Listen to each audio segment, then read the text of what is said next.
I actually really wanted to buy a handheld this year, and after CES, I should be more excited. You've got the Switch 2, the Legion Go 2, and even the ROG Xbox Ally X. But somehow I'm not. For context, I gave up PC gaming a while back because every year the costs seem to go up and up.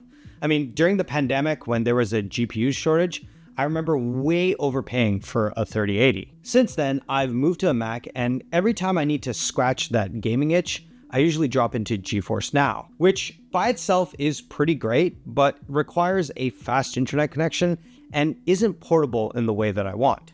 And with memory prices and storage where it is right now, I don't think that building another gaming PC or getting a laptop is the best idea. So of course, I turned to handhelds, where my only experience has been using the Switch 2, which is great for Nintendo games, but not really for AAA titles. And that kind of sums up my problems with handhelds. They do a few things really great, but there's not one single device that does everything that I want it to do. So instead of ranking every single handheld, we're actually going to do something a little bit different. We're going to build the dream handheld. The best ideas, the best hardware, put it together, and see if we can come with an ideal machine. Starting out with the screen, we're going with the OLED one from the Stream Deck OLED. And it's a really great screen overall. It's got rich color and those inky blacks for a more immersive experience. That's not to mention the fact that it has a variable refresh rate, so it can go from 48 Hz up to 90 Hz, and then comes with 1,000 nits of peak brightness in HDR. Now, there are two tweaks that I'd make to the display. The first is bump the 800p up to 1080p, which is more in line with handhelds in 2026. And the second is go from 90 Hz to 120 Hz like the ROG Ally X. Now, most AAA titles on high graphics aren't going to be able to make use of that 120 Hz, but it's a nice to have and contributes to the overall experience. For the chip, we're going with the Ryzen Z2 Extreme from the ROG Xbox Ally X.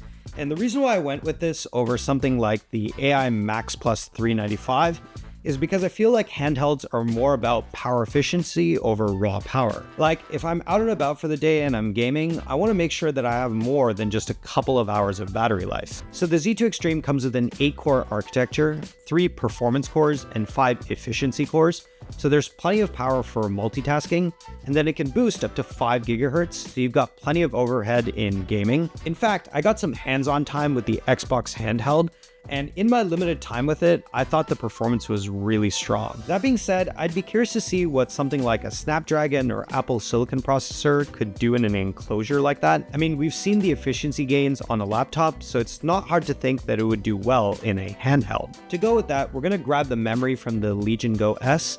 It actually uses the faster LPDDR5X with speeds up to 7,500 megatransfers per second. And because the CPU and GPU kind of share the same memory bandwidth, we're going to go with 64 gigs of RAM, so there's plenty of overhead for more demanding titles. Storage-wise, we're going with a fan favorite, which are full-size NVMe SSDs, like the ones found in the MSI Claw 8. I know that storage prices are kind of out of whack right now, but there's a good reason why gamers prefer these. And it's not just about faster load times. I mean, modern titles tend to stream a lot of data in the background.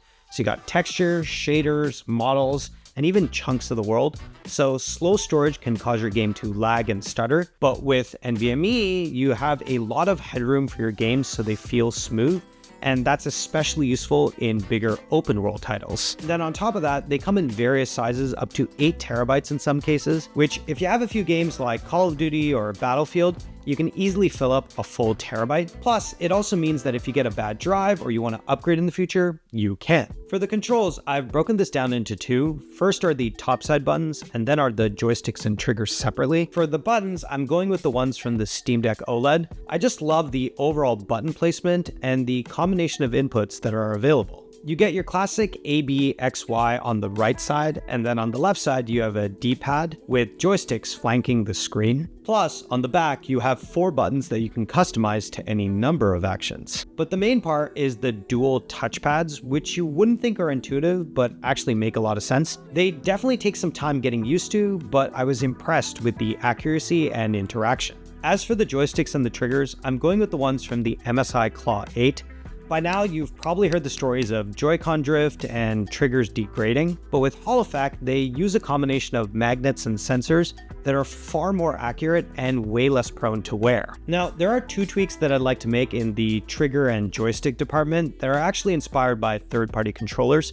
The first are TMR joysticks, which you can think of like a Hall Effect 2.0. They're more sensitive, draw way less power, and are more resistant to drift. And the second are trigger stops. So in games like Call of Duty and Battlefield, you can actually reduce the distance of the actuation so you can fire a gun faster. But then in racing games, you can unlock the full range of motion so you can have more granular control over the accelerator. Next up, we have speakers. And I know I shouldn't expect studio level quality out of a pair of speakers on a handheld, but you know, we're building our dream machine, so let's give it some decent audio. The ones that I've picked are from the MSI Claw 8, which are bigger speakers in a bigger chassis, which means more volume and a fuller sound. Plus, the speakers are positioned and angled in such a way that when you're using it, you're not blocking the sound. Now, of course, battery life in a handheld is super important, so we're gonna go with the one from the AN Neo Nex 2. And this particular handheld has a lot of different features like OLED and high refresh rate, with Hall Effect controls, but crucially, it has a 115 watt-hour battery. For comparison, the Steam Deck OLED uses a 50 watt-hour battery, the Legion Go S uses a 74 watt-hour battery, and then the ROG Xbox Ally X tops out at 80 watt-hours. So the next 2 is actually a cut above. And that kind of makes sense given the fact it uses a AI Max Plus 395 processor. It's a lot more power hungry.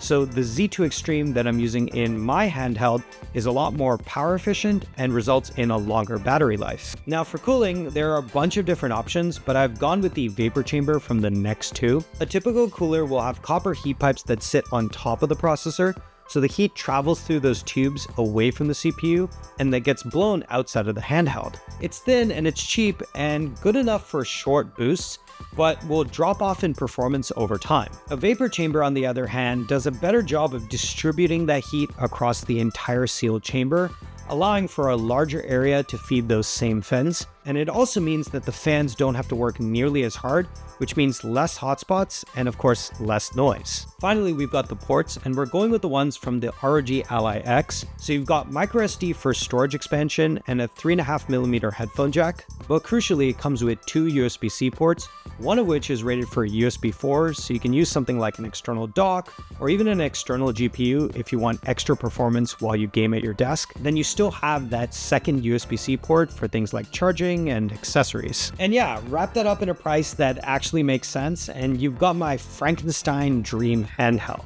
I think 2026 is going to be a really interesting year for handhelds. We've gone through the first generation and are headed through the second iteration. There's a bunch of stuff that I've seen on the horizon. I mean, who knows? Maybe in a few years, you won't even really need to buy a gaming PC, and everyone will be rolling around with a gaming handheld. Let me know down in the comments if there's something that you'd want in a handheld, or if there's something that I missed that I could possibly upgrade. If you enjoyed this video, hit that like button and subscribe, as it really helps out the channel. As always, thanks for watching, and we'll catch you in the next one.